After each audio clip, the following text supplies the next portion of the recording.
साथ थे, हमें अरबों रुपए मिले। हम खुदा की कसम सर वहां खुश थे। 2 वोटों पे हुकूमत है, इतनी मगरूरी अगर 10 वोटों पे होती तो आप तो किसी को खंगालते भी नहीं।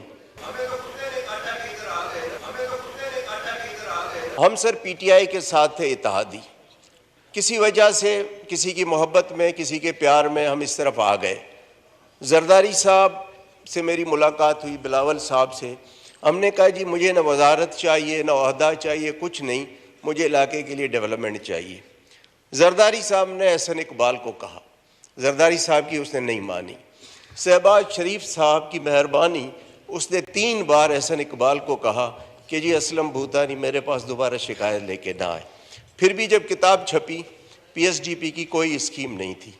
फिर जब पीएम के सामने एहतजाज किया, वहाँ भी एहसन इकबाल साहब जज्बाती हो गए। सरदार अयाज सादिक मौजूद थे, वो गवाही देंगे।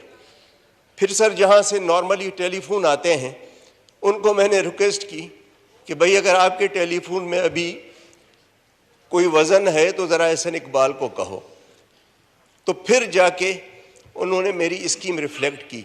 सर ये इलेक्शन साल है, इलेक्शन में हमने लोगों के पास जाना है। अब सर अगर 40 करोड़ की आप स्कीम देते हैं, 8 करोड़ उसकी एलोकेशन करते हैं, तो ये 5 साल में कंप्लीट होगी ना। पता नहीं 5 साल बाद मैं इलेक्ट होके आता हूँ, एहसन इकबाल आते हैं, किसकी गवर्नमेंट आती है, कौन है। तो इस साल हम फिर क्या करेंगे। अब सर 8 करोड़ वो भी किस्तों में मिलेंगे, 20%, 10%, 15% पूरे साल में।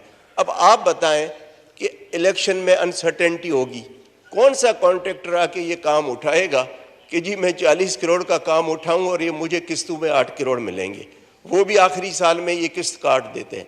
सर जब पीटीआई के साथ थे, हमें अरबों रुपए मिले, और न सिर्फ मिले बल्कि 100% एलोकेशन थी जो आखिरी साल एहसन इकबाल ने काट दी। और फिर एहसान किया कि मैं आपको पैसे देता हूं। मैंने कहा जी ये तो वो देकर गए हैं ना, इसमें आपका कौन सा एहसान काट के दे रहे हैं। फिर कहते हैं कि जी जो कॉन्स्टिट्यूएंसी फंड है पीएसडीबी में जिसकी स्कीम होगी उसको नहीं देंगे।